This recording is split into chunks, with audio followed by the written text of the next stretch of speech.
Timothy Snyder came to Kharkiv on September the 8th, 2024, despite regular strikes on the city by Russian bombs, missiles and drones.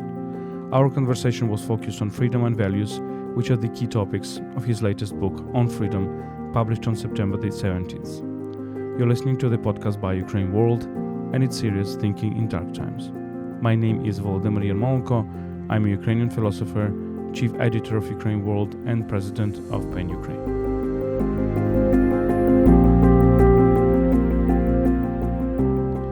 Kharkiv is Ukraine's second largest city, located some 40 kilometers from the Russian border. The city is hit almost daily by Russian glide bombs, missiles and drones, mostly hitting civilian buildings and causing casualties among civilians. Despite this, Kharkiv remains one of the key centers of Ukrainian cultural life. Our conversation took place in an underground shelter to ensure safety against possible Russian attacks. For safety reasons, the audience was carefully selected by invitation without public announcements. Despite the dangers, about 100 Kharkiv artists, writers, journalists, students, and university instructors came, with many of them contributing questions.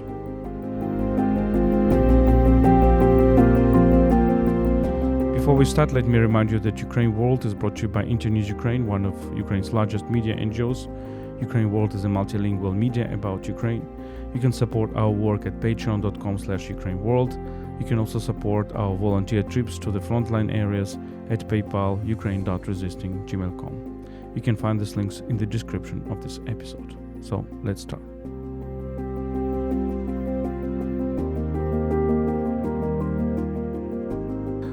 My first question to you, Tim, would be, what is the meaning of Kharkiv for you? Kharkiv is a place that is in very much, of course, proximity to the Russian troops right now. But for me personally, is one of the capitals of the Ukrainian culture today. What is the meaning of Kharkiv for you? Окей, будемо говорити англійською мовою, як зрозумів.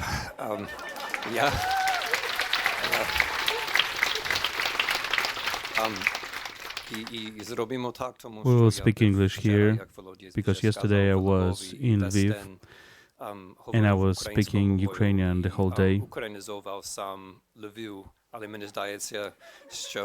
And it was, so to say, Ukrainizing Lviv. But I think Kharkiv needs to Ukrainize itself. Therefore, I will speak English here. But everybody in Lviv now are speaking Ukrainian. And this is very good. Okay, English. I'm funnier in Ukrainian. My jokes in English are not that good.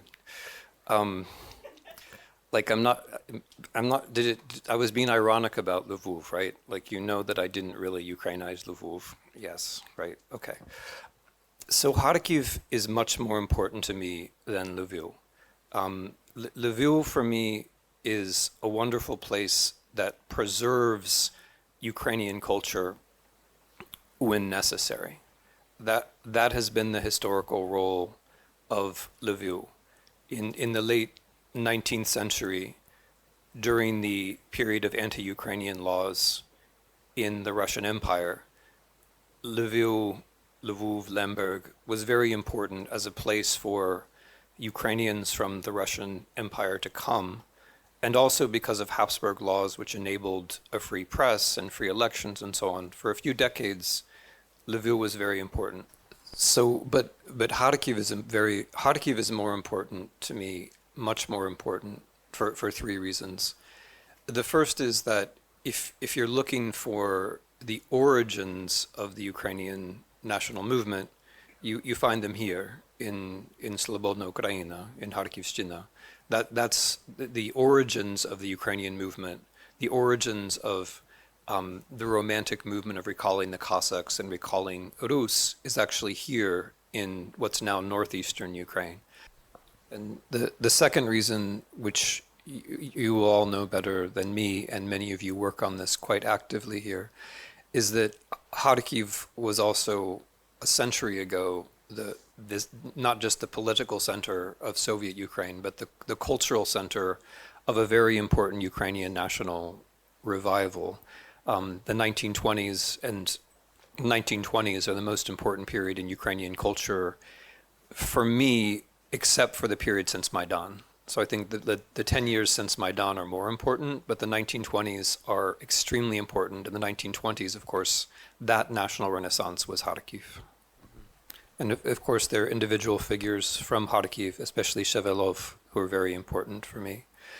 But the third reason is that I think for the last 20 years or so, I've been saying that the future of Europe is going to depend upon what happens in, I called them at the time 3 Russian-speaking cities. I wouldn't say that anymore.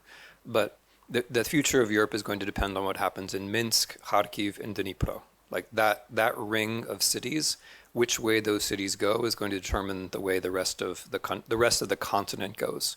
And we can talk more about that, but I still believe that. One of the metaphors about Ukraine, very popular metaphor, is a metaphor of borderlands. And you can look at Kharkiv, you can look at Zaporizhia, you can look at Dnipro in this metaphor. But what is problematic for me in this metaphor is that it just says, okay, there are borderlands, there is meeting of different cultures, and there is something provincial going there. Maybe there is, clash of empires. Now what I think more and more is that what's happening on the borderlands, what's happening on the front line, is actually the center of what is happening throughout the world. And you're just saying that. And I'm very often telling to my foreign friends that what Kharkiv is to Ukraine, Ukraine is to the rest of Europe. Would you agree with that? So I have a different problem with the borderland metaphor, which is that it normalizes or equalizes or neutralizes the countries on either side of the border. So if you say that something is a borderland, you're saying, well, there's one land, and then there's another land, and then there's a border. But sometimes the one land and the other land are actually very different. And I think that is fundamentally what we're talking about in the Russian-Ukrainian conflict today. And so the reason why, for me, Ukraine is important for Europe and for the world has to do with the kind of society that Ukraine is as a whole. And therefore, Kharkiv is important because Kharkiv is one of the places the war is being fought. And Kharkiv, as you say, is edgy. Will it become, is it part of this larger society? So I broadly agree with you, but maybe for different reasons. But I also want Volodya to make a different point, which is that every place is a borderland. Like, there are no places that are not borderlands. Like, Kharkiv is a borderland in the sense that there is a political border very close to here. But there are, if you look at the map of Europe, any place can be a borderland. Pretty much any place is in some way a borderland in Europe. And that's the other reason why I've also kind of grown tired of the borderland metaphor. And in my own thinking about Ukraine, what I've been trying to do is explain something else, which is that I think Ukraine is indispensable historically to understand the major trends of European and global life. And in that sense, Kharkiv is essential because you need Kharkiv to understand Ukraine. But the larger historical point is that I think sometimes the most important places are pushed to the margin rhetorically precisely because they're so important. And I think that's, in a way, what has happened with Ukraine. The most fresh book is about freedom. And it's going to be published on the 17th of September. And when Natalka asked Timothy in our minivan what will be the first presentation, you joked that this is the first presentation in Kharkiv. But the story about this book, and we followed it in the last 2 years, is that you felt it very much necessary to write it in Ukraine. And as far as I understand, you finished it last year on a trip from Kiev to Helm. Can you explain to us why it is so necessary to write a book in English about freedom in Ukraine? My basic idea about freedom is that it's not an abstraction. It's not something that you can be absolutely correct about.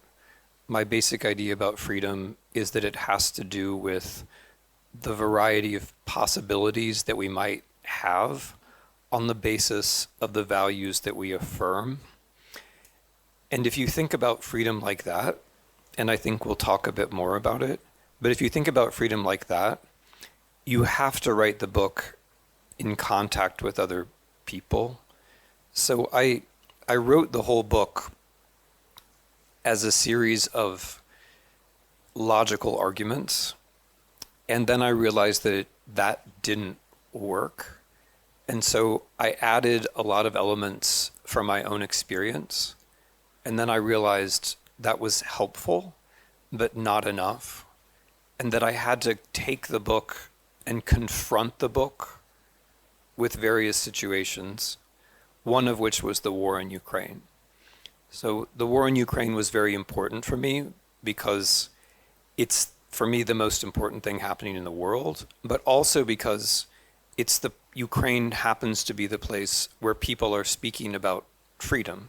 It was very difficult. I mean, as soon as the first time I've been to Ukraine 4 times now since the war started, and from the and I started talking to Ukrainians about the war in February 2022, and freedom was a constant theme, and not just a rhetorical theme, but people were, of course, risking their lives, losing their lives for some idea of freedom.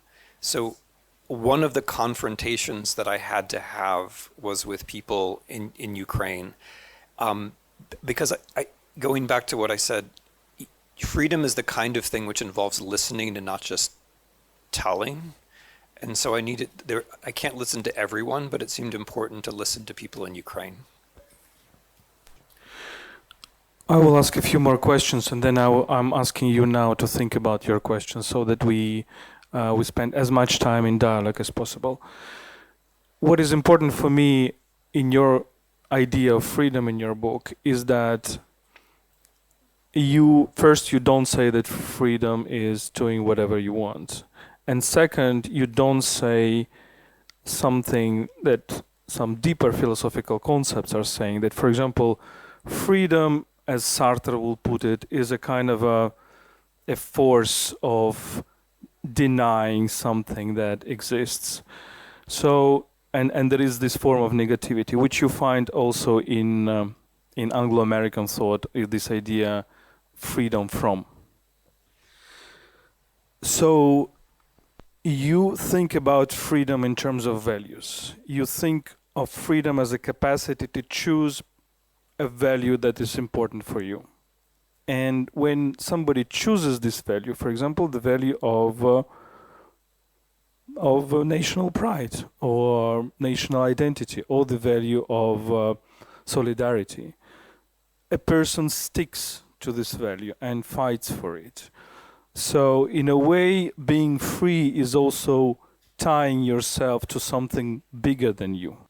Okay. In my understanding of freedom, values are real things. And for example, the national pride is a good thing. Solidarity is also a good thing. Loyalty is a good thing. But during our life, we have moments when there are contradictions between these good things, and therefore we have to make a choice.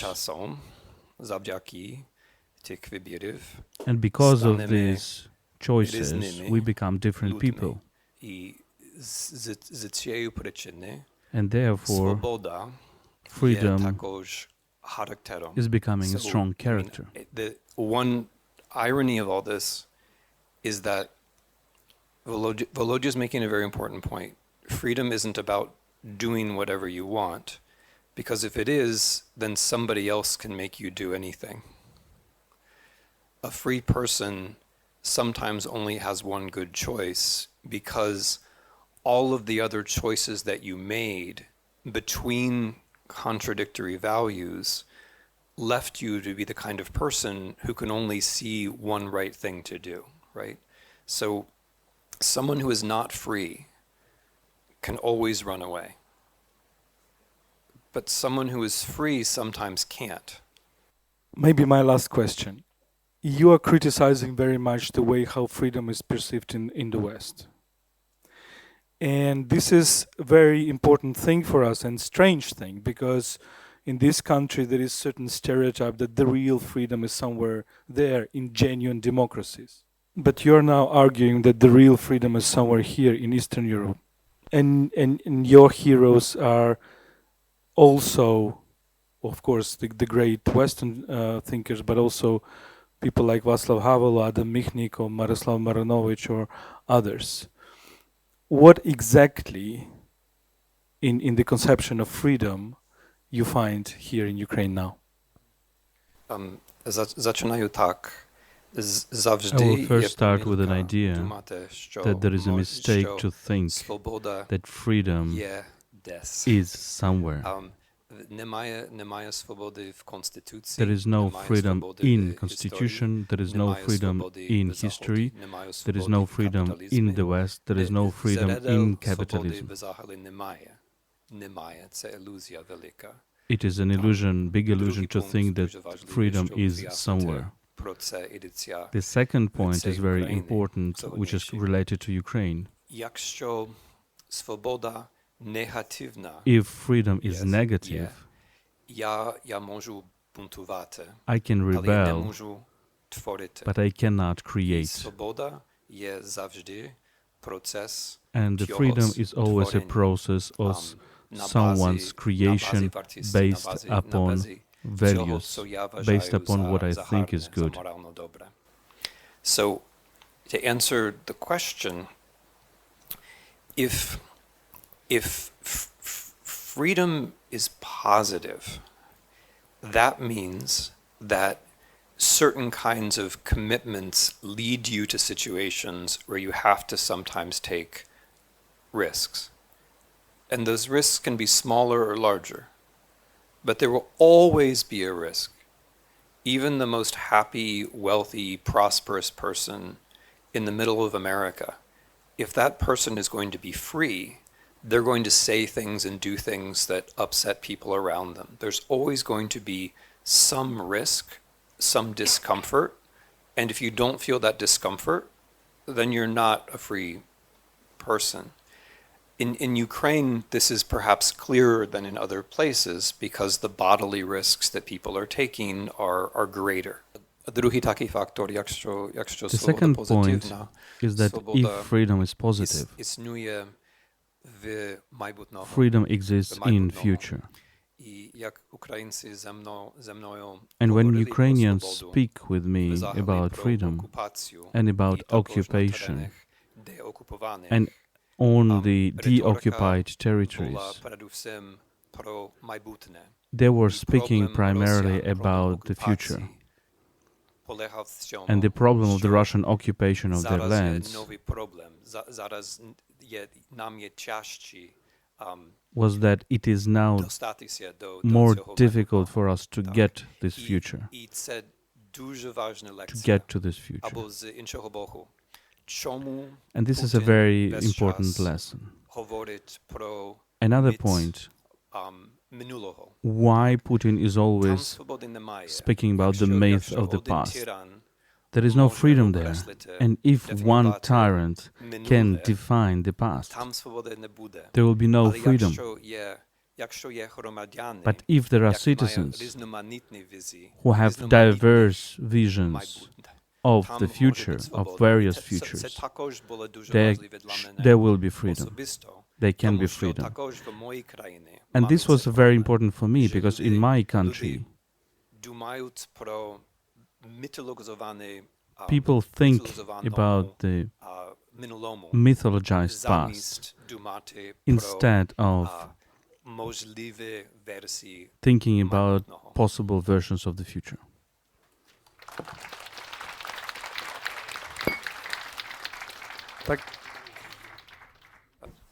Mr. Snyder, first of all, thanks for coming in Kharkiv. I think everyone in this hall much appreciated for this. We all welcome you. My question is, besides the fact that Ukraine is now a great example of fighting for freedom, what else can we bring as a society to Western world? What can we teach you? Thank you for the welcome to Kharkiv.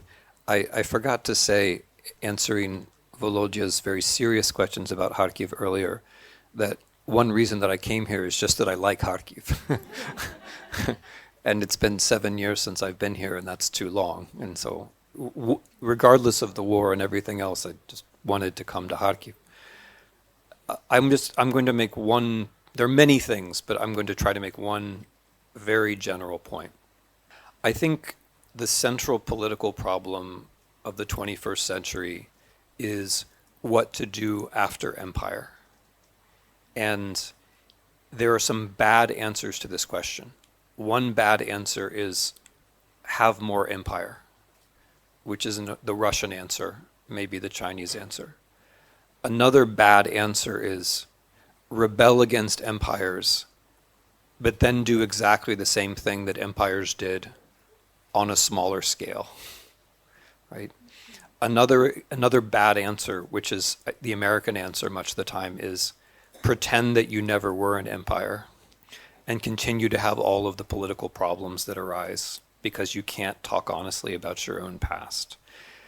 The world is looking for a good answer about what to do after empire, and I think the Ukrainian version of the state is interesting in that respect, because Ukraine, we don't have time to go into it now, but Ukraine has a very, very long history. I mean, the history of human civilization on these lands, it's very long and very interesting. And you have this accumulated reserve that allows you to do a kind of pluralism, which is not imperial, but also not anti-imperial, which is maybe its own thing.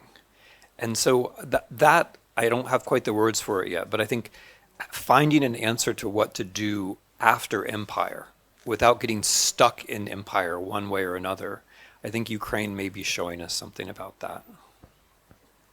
Mr. Snyder, we are really grateful for this meeting and your coming to Kharkiv also.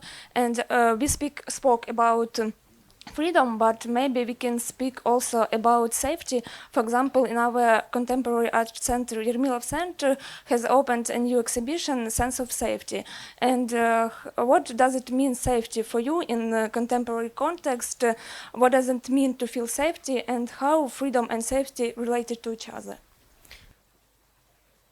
There's a long tradition of opposing freedom and security, and I think this is a complete mistake. I think it's just claiming that freedom and security are in opposition to one another is politically very convenient, because if I can make you scared and you believe that you have to give up your freedom, then I can take away your freedom. But I think in reality, freedom and security, or safety as you put it, almost always work together. So for example, for a child to grow up to become a free person, it helps a lot if that child has a sense of security. For people to make choices that are truly free, it helps them a lot to be surrounded by supportive friends with whom they can speak, so they can feel like, I know what I'm actually doing here. Fear is a great enemy of freedom, and the people who don't want us to be free try to make us afraid in general. And so I tend to think that the process of making us making us safe is also a process of making us free, whereas the process of making us frightened is generally the process of making us unfree. So I don't know, I have a feeling that you're thinking about all this as more sophisticated, but this is how, for me, it's actually a big part of the book that freedom and safety work together rather than our opposing forces. Thank you for an opportunity to ask a question, and I would like to thank Mr. Snyder for today's meeting. And my question is, which interests me as a future historian, because Ukrainian history is facing lots of tasks today. And the question is, what should be our attitude to Ukrainians who were serving the Russian Empire and the Soviet Empire? And isn't it an example of the lack of freedom of choice and freedom? Being a historian is not as much fun as people sometimes think it is. Because to be a historian means trying to understand other people. And that's not easy. If you want to try to understand Ukrainians, so your question was about just the Russian Empire, but there are many variants of this question. If you want to understand why Ukrainians collaborated with Russian imperial authorities, you have to get inside their minds. You can't start by condemning them. That's very easy. I mean, as a person, you can do it, but as a historian, you can't. And it's very important that historians don't, because if historians start by saying, I know what's good and I know what's evil, you end up with a very naive and fragile sense of good and evil, and you end up not being helpful to your fellow citizens. So if you want to understand people you don't like, you have to get yourself into a situation where you believe you've actually understood them. And so being a historian, it's not like private life, right? Like if I don't like somebody in my private life, I don't have to try to understand them. I can just ignore them. But I wrote a whole book about Hitler. And I wrote a book about Hitler trying to understand his ideas from the inside, because that's the only way to do it. And when we do that, we have to try to respect our readers, and that we're helping our readers to understand things. I'm not saying that there is no good and evil. There is. What I'm saying is that as a historian, there are certain values that you apply. And those values include consistency, empathy, self-reflection, the ability to change your mind. Those are the values of a good historian. And when you realize those values, you're doing good in a certain way. It may be that when you are a husband or a soldier, there are different values, right? But it's very important also for the whole country and it's important for every country, that historians be historians. And that if you're going to write about people you don't like, that requires more effort, not less. Not least because we are all going to be tested. And if we begin from the premise that we're better than those other people, we'll fail the tests. But if we begin from the premise that we can understand how other people failed, then there's some chance that we'll help ourselves not to fail. So I wish we could have a longer discussion about this, because there are many aspects to this question. But thanks. Thank you for informative answer, Mr. Snyder. On behalf of the entire Kharkiv community, we thank you for today's lecture. We'll be glad to welcome you to our university. Наступне питання, будь ласка. По-перше, хотілося б знову таки подякувати вам Thank you very за much проведену for зустріч. І, this meeting. пане Снайдер, моє питання And полягає Mr. в Snyder, the наступному. question Скажіть, будь is, ласка, яким чином політичні свободи співвідносяться зі how do свободами the political економічними, freedoms тобто чи correlate існує with між цими the двома economical поняттями freedoms? взаємозв'язок? І Is there any якщо correlation between конкретизувати the питання, two? скажіть, будь ласка, чи можливо існування Do you держави, think в there can be якій a state економічні свободи in which вони economic freedoms пасивізуються are limited заради при тому, що for the політичні sake свободи of the вони якби political реалізуються, freedoms which і are навпаки, implemented, якщо and vice політичні versa, свободи a state in which political freedoms are limited while economic freedoms не обмежені, are unlimited. Моє питання полягає в цьому. I have to start the answer from a different place because I don't believe in economic freedom.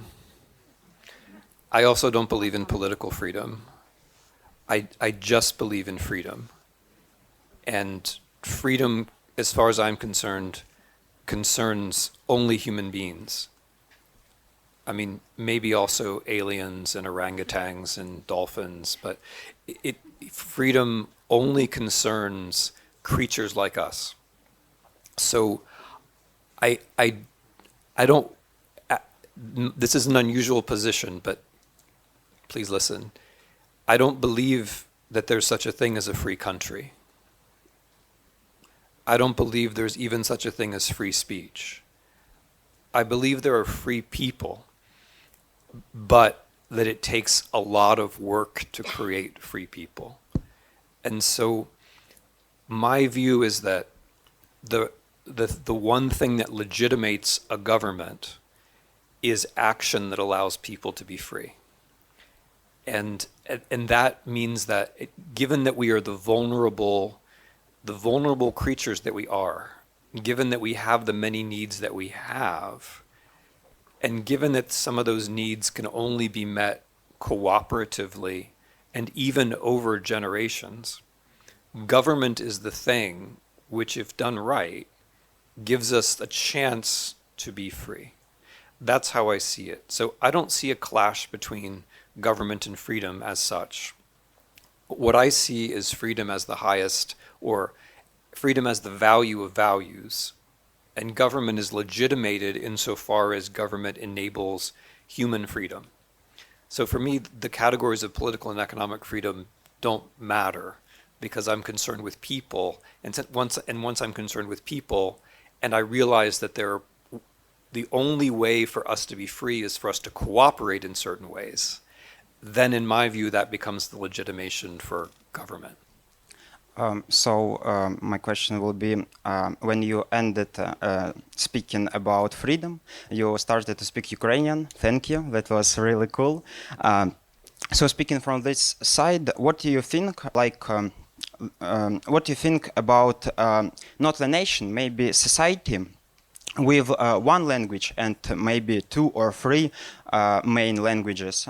Can it protect itself in media, in like now in the war, or can it build its future with the same value as the nation with mono language, with one language? So my question about the language in the society, its importance. I think the situation matters a lot. So I'm coming to you from a country that has 0 languages, right? And the United States has, English is not our language, it's England's language. So we have, in a sense, we have no languages. That's by way of saying a language can be natural to a person without it being natural to a land. You know, no language is really natural to a land.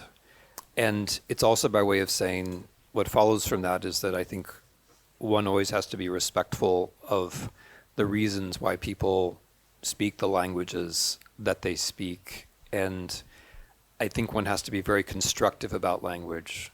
So for me, like reading different languages or speaking them is certainly a source of freedom because it helps me understand other people.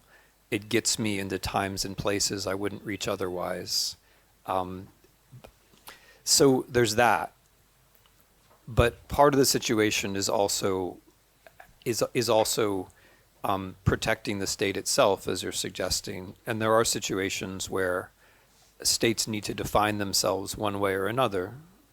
So let me use the example of France. When I first moved to France, I thought many things about France were funny. Like, for example, all the vacations that they took.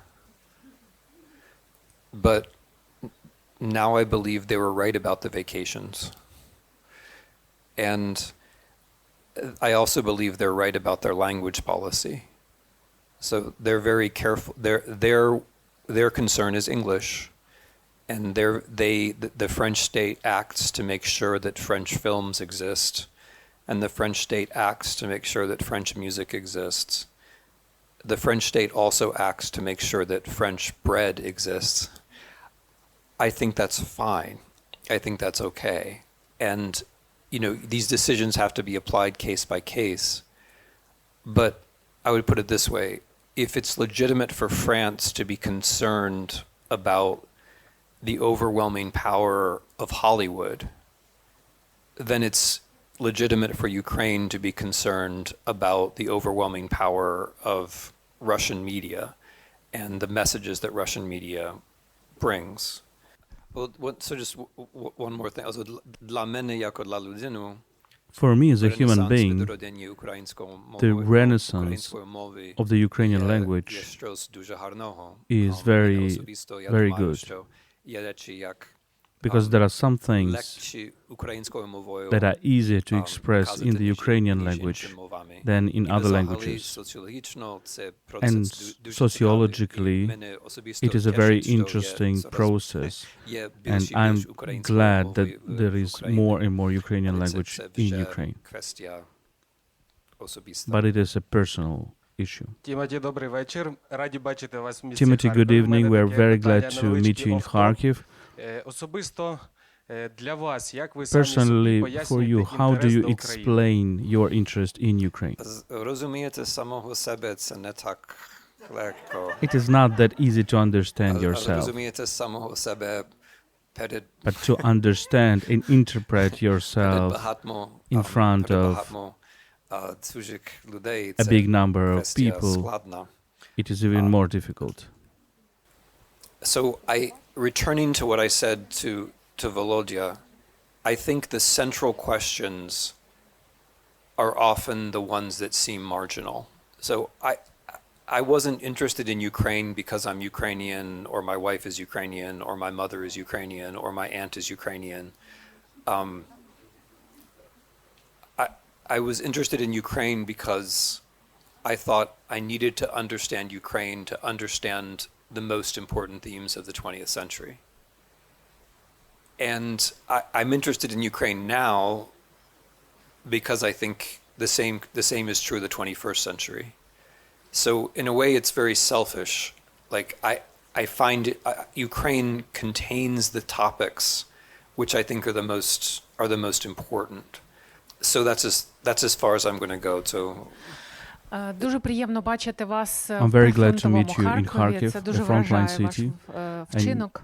Your presence here І is я impressive. хотіла спитати вас як історик. I would like Я to закінчила ask you історичний as a факультет, мені дуже historian, приємно, because що I більшість graduated питань, які from сьогодні the лунало historian із цієї faculty, зали, це and були I'm very студенти glad історичного that факультету, most of the і тут questions which присутня у were нас here were університетська asked by the спільнота, мої students from колеги. the historical Але department, and there хотілося are my colleagues запитати, historians як who are часто у here. вас виникають прямі діалоги And my з question is, професійними how істориками? often do you І have найголовніше direct питання, чи conversations, легкі ці direct розмови, dialogue with чи легко в цих professional діалогах historians? саме в And професійному полі if серед these істориків? dialogues, Дякую. these conversations are easy? Українськими істориками, And I саме mean в Україні, primarily так. Ukrainian Чи у вас historians in відбуваються Ukraine. прямі Do you діалоги have direct з conversations українськими with the істориками, чи Ukrainian historians? легко вони And відбуваються у вас? if they are easy to hold? Так, звичайно. Yes, of course. Відбувається так легко або так. And they are as так easy нелегко, так or як as з іншими difficult істориками. as with other І historians. так є, так має бути. And this is how it is, and this is how it should be. It would be very strange if all Ukrainian historians would agree with me in all the questions. Наприклад, є дуже гарячі For example, there is a very hot and interesting debate щодо колоніалізму. about colonialism.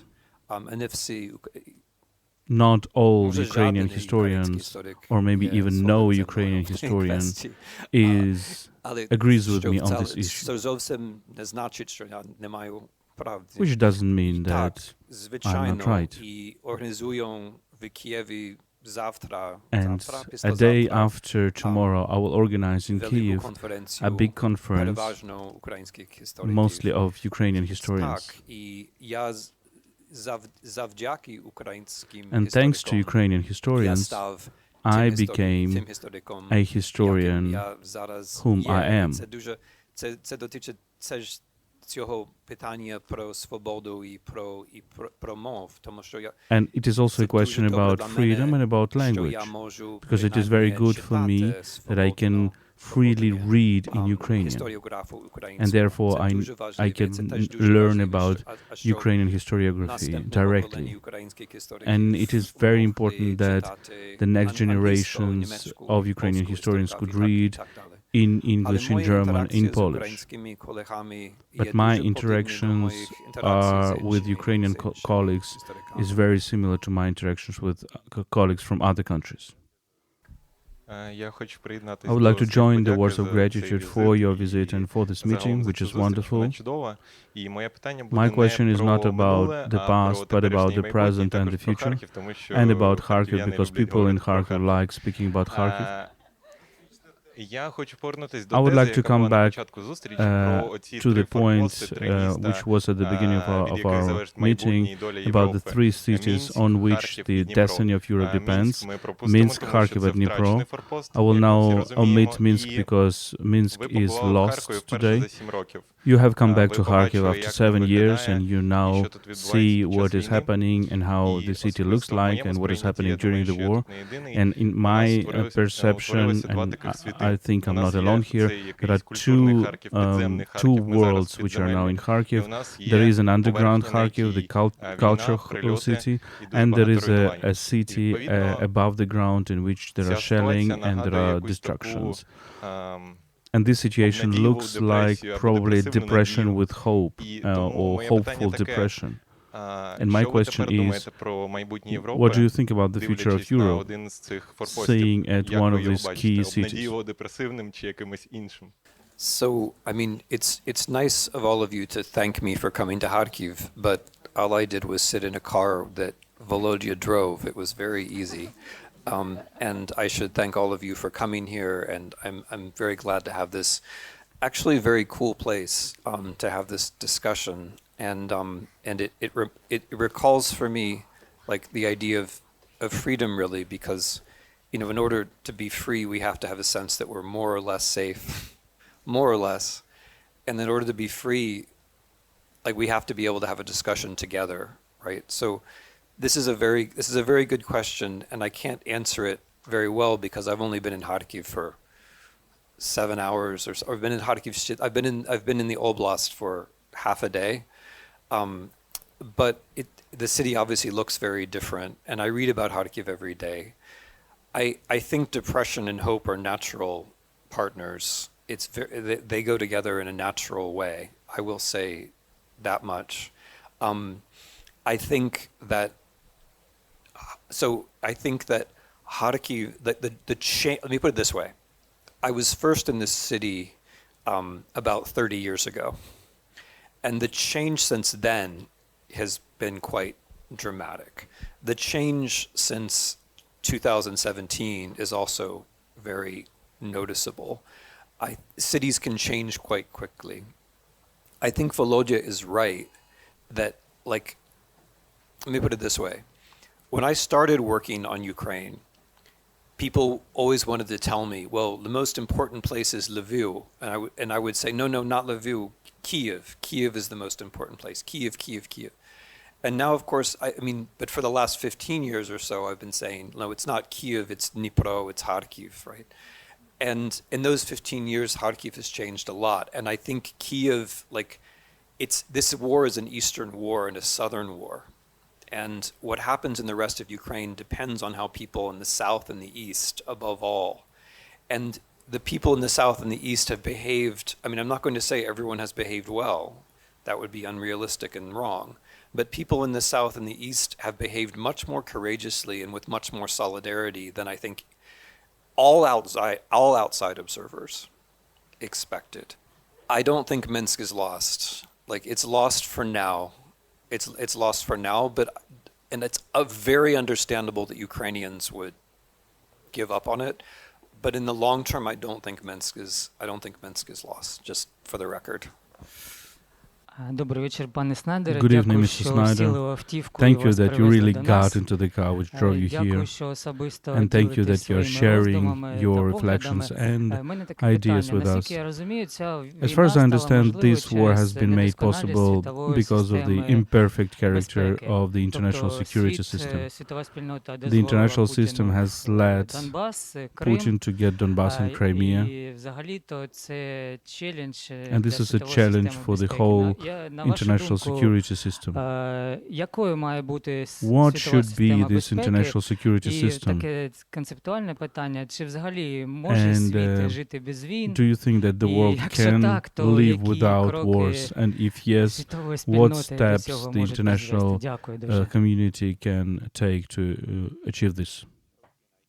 My big utopian ideas about world order have to do with things like, first of all, moving away from hydrocarbon forms of energy, such as gas and oil, because these allow the accumulation of wealth, including the creation of regimes like the Putin regime. And my second big idea about world order has to do with wealth itself, that it's unsustainable for a few American families to have as much wealth as the rest of my country. It's unsustainable for a few dozen people to have as much wealth as the rest of the world in general. So there are underlying problems. The third one for me would be the shape that social media takes. I think social media tends to drive us towards more radical politics and away from democracy. For me, those are the underlying issues. For the time being, I think that the international order that we are supposed to have, the one with states and borders, is worth preserving. And it has the virtue that, in principle, everyone has always agreed to it. And a lot of our problem with Crimea, beginning with Crimea, is that we allowed narratives about the past to undermine what was supposed to be a very clear set of rules about the present. So, I mean, what Putin says about the past of Crimea is ridiculous and wrong. But even if it weren't ridiculous and wrong, we can't let stories about the past allow us to make exceptions about the rules of international borders, because once we do that, as we see in Ukraine, the process then continues. Crimea, Donbass, and then the whole country. Mr. Snyder, Professor, first of all, I would like to thank you for your activity as an Ukrainian ambassador in the world, for your promotion of Ukraine, its history, its culture in your lectures, during conferences, other meetings, for that you are sharing information about this war, its consequences that we see and possible consequences in future. Kharkiv is still beautiful. We see, we know it. It's alive, and this meeting is one of the proofs, but it's also damaged. So my question was very similar to the ones asked before, and now I want to kindly ask you to give us an example, an inspired example of cities that were reborn after the end of military conflicts, or probably, in your opinion, the life and future of Ukrainian front line cities are unique. Thank you very much. So I want to take this opportunity to say that the rebuilding of Ukrainian cities is something where the so-called international community has a big role to play. And I think if you're Kharkiv, it's very important to try to find ways to make contact with Western states and with Western non-governmental organizations, because, and some of you I know are already doing this, but the rebuilding is going to have many sources and many levels, and it's not going to be just America giving Kyiv money and then Kharkiv gets rebuilt. Kharkiv will be rebuilt in 100 ways if it's rebuilt, and that requires 100 connections with 100 institutions, larger and smaller. What I've been in the US, I've been trying to explain to my own government that the reconstruction process has to be local and regional as much or more than it's national. That the place that we have to find partners in the regions and in the border zones, as you say. This for me is just very important, because I really worry that we're going to get reconstruction wrong, because it's all going to be government to government. So cities that are reconstructed, look, Paris destroyed itself on purpose. The Haussmann destroyed Paris and then rebuilt it. So the Paris that we know and love is a result of the French deciding to destroy the middle of the city and rebuild it in a different way. This happens. And after the Second World War, European cities were rebuilt, some better and some worse. So I tend to think, and I don't want to be understood as saying that something good comes from this war. But what happens historically is that states that are destroyed have a chance to build themselves into the future. And I tend to think that, much as we all love Kharkiv, there were aspects of Kharkiv that could have been better organized. And there are Soviet parts of the way Kharkiv was planned that I think could be usefully corrected, right? So examples of cities that were rebuilt, the capital of my country, Washington, D.C., was burned down by the British. And now it's beautiful. During that same war, Americans burned down the city which was then known as York, and now is known as Toronto. And it was rebuilt, and it's one of the best cities in the world. Tokyo, which is, to my mind, a city which is so wonderful that it actually belongs on a different planet. I don't feel like my American cities even vaguely compete with Tokyo. But Tokyo was largely destroyed during the war. So there are lots of examples of cities that come back from war in a different form and in a better form. That does happen. It can happen.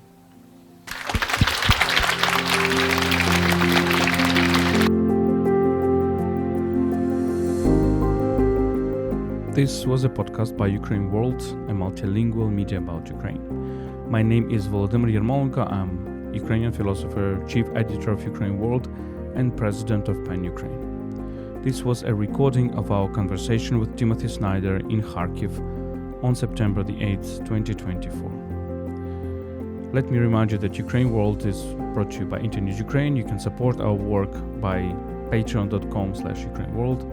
You can also support our volunteer trips to the front lines at PayPal, ukraine.resisting@gmail.com. You can find these links in the description of this episode. Stay with us and stand with Ukraine.